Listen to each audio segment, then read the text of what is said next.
Kyiv, Ukraine, Russian forces called in airstrikes on a besieged steel factory in the southern city of Mariupol to try to dislodge the last Ukrainian troops holding out in the strategic port, Ukrainian officials said Sunday, while President Volodymyr Zelenskyy said he would meet in Kyiv with Shtupun. Zelenskyy gave few details about the logistics of his talks with U.S. Secretary of State Antony Blinken and U.S. Defense Secretary Lloyd Austin on what was the 60th day since Russia invaded Ukraine. But he told reporters he expected results, not just presents or some kind of cakes. "We are expecting specific things and specific weapons.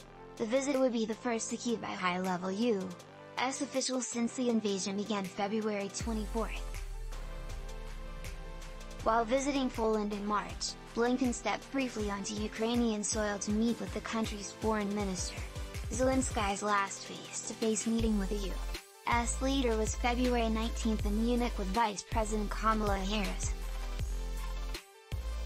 The meeting was set to take place as Ukrainians and Russians observed Orthodox Easter, and accusing Zelenskyy highlighted the allegorical significance of during his nightly address to his country's people after nearly 2 months of war.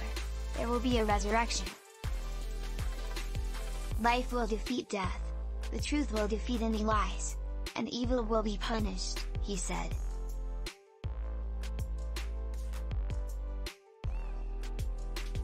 And Russia will have to learn these truths again. It's only a matter of time. Russia has been trying to take Mariupol for nearly 2 months, and the city on the Sea of Azov has seen some of the war's worst deprivations. Its capture would deprive Ukraine of a vital port, free up Russian troops to fight elsewhere, and establish a land corridor to the Crimean Peninsula, which Moscow seized in 2014. Some 2,000 troops have been fighting tenaciously to hold on to the last remaining Ukrainian outpost in the city, the Azovstal steel plant, which also has civilians taking refuge in its labyrinthine tunnel system. Russian forces have continued to pummel the plant, hitting it with airstrikes, including by long-range aircraft, Oleksandr Shtupun, spokesman for the Ukrainian Armed Forces General Staff, said Sunday. Mariupol has been blockaded for most of the war.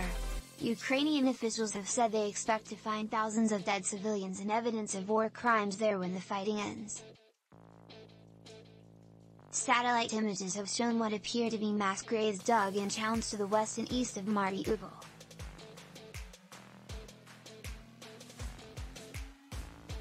In the last day, Russia also pressed its attacks elsewhere in the eastern Donbas region, where Moscow-backed separatists controlled some territory before the war, and the Russians are aiming to gain full control over Ukraine's eastern industrial heartland.